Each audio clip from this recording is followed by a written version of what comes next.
Good morning, student. This is Sai sir with your economics classes. So, student, last time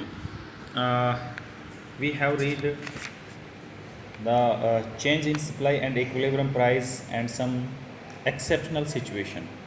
और वहाँ दो situation थी, when demand for the commodity is perfectly elastic और दूसरा था perfectly inelastic. लेकिन actual में सिचुएशन क्या होता है कि कई बार ना तो परफेक्ट इलास्टिक होते हैं और ना ही इनइलास्टिक होते हैं। तो उस सिचुएशन में क्या होती है, तो ये मेरे हिसाब से आई थिंक ये लेसन आज फिनिश हो जाएगा बेटा। देखिए मैं आपको बताता हूँ कि increase decrease simultaneously increase in demand and supply, यानी दोनों में क्या परिवर्तन, अगर दोनों में एक साथ परिवर्तन होगा तो कैसे कैसे परिवर्तन होगा। देखिए मान लीजिए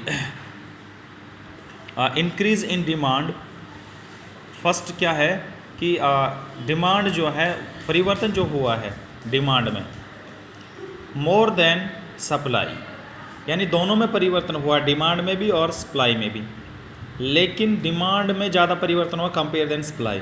तो क्या इफेक्ट होगा, पहली सिचुएशन। दूसरी सिचुएशन, अगर डिमांड में परिवर्तन हो रहा है और सप्लाई में बराबर परिवर्तन हो रहा है, दोनों में बराबर परिवर्तन हो रहा है, तो क्या सिचुएशन होगी, ये दूसरी होगी। तीसरा, जब डिमांड में परिवर्तन हो रहा है लेकिन सप्लाई में ज़्यादा परिवर्तन हुआ, उससे दोनों में परिवर्तन हुआ है लेकिन सप्लाई में ज़्यादा हुआ, तो क्या होगा। तो ये सारी सिचुएशंस मैं आपको बताता हूँ बेटा। तो वन बाय वन पहला हम लेंगे ये वाला, यानी कंपेयर देन, अगर डिमांड में परिवर्तन हो रहा है और सप्लाई में भी परिवर्तन हो रहा है लेकिन डिमांड में ज़्यादा तेज़ी से परिवर्तन हुआ, सप्लाई में कम हुआ है, तो क्या सिचुएशन होगी, जो हमारा प्राइस होगा, इक्विलिब्रियम प्राइस होगा, उसके ऊपर क्या प्रभाव पड़ेगा। देखिए ये OX OY यहाँ हम प्राइस लेते हैं और यहाँ पर हम क्वांटिटी लेते हैं, ठीक है बेटा। ये हमको पता था कि डिमांड वक्र ऊपर से नीचे की तरफ गिरा हुआ होता है और सप्लाई नीचे से ऊपर की तरफ उठा हुआ होता है, ठीक है। तो अब क्या हुआ, ये हमारा SS हो गया, ये हमारा SS, ये हमारा D और ये हमारा D, ये हमारा इक्विलिब्रियम प्राइस है, ये हमारा E पॉइंट कहेंगे इसको हम, यानी ये संतुलित है कीमत है। ये OP प्राइस पर हम किसी वस्तु की OX मात्रा ले रहे हैं और ये हमारा संतुलित कीमत है, ये हमारा जो है संतुलित प्राइस हो गया। अब बात क्या है कि हमने पहली सिचुएशन क्या ली है बेटा, ये वाली ली है कि डिमांड में परिवर्तन सप्लाई के कंपेरिजन ज़्यादा हो रहा है। तो क्या होगा कि डिमांड में परिवर्तन हुआ, हमारे डिमांड वक्र ऊपर की तरफ जाएगा, तो नया संतुलित कीमत यहाँ काट रहा है दोनों को, ठीक है।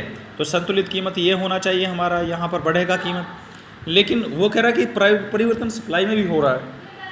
जब सप्लाई में परिवर्तन हो रहा है लेकिन कंपेयर देन डिमांड में ज़्यादा हुआ, सप्लाई में कम हुआ, तो सप्लाई में कम हुआ तो है ना, तो सप्लाई में भी परिवर्तन हुआ, वो इतना हुआ।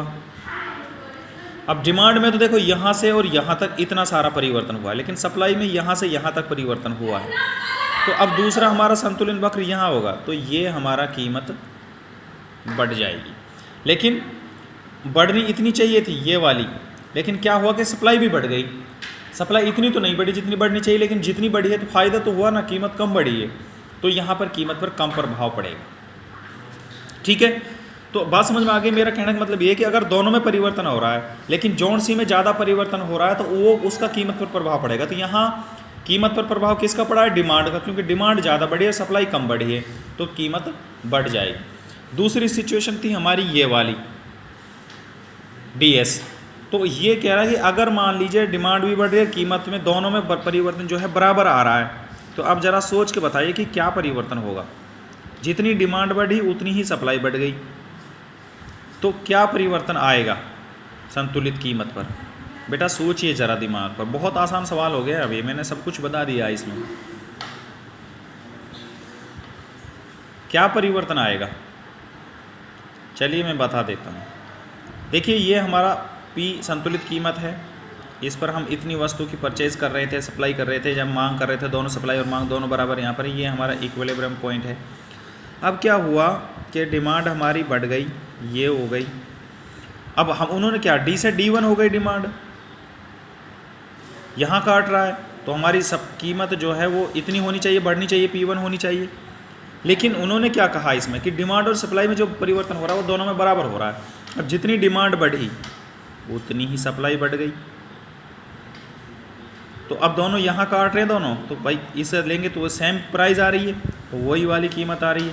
तो कहने का मतलब है कि जितना कीमत में मांग में परिवर्तन हुआ वस्तु की में, उतना ही अगर सप्लाई में भी परिवर्तन हो जाए, अगर जितनी डिमांड बढ़ रही उतनी सप्लाई बढ़ गई, जितनी डिमांड कम हो गई उतनी सप्लाई कम हो गई, तो संतुलित कीमत पर कोई प्रभाव नहीं पड़ेगा बेटा।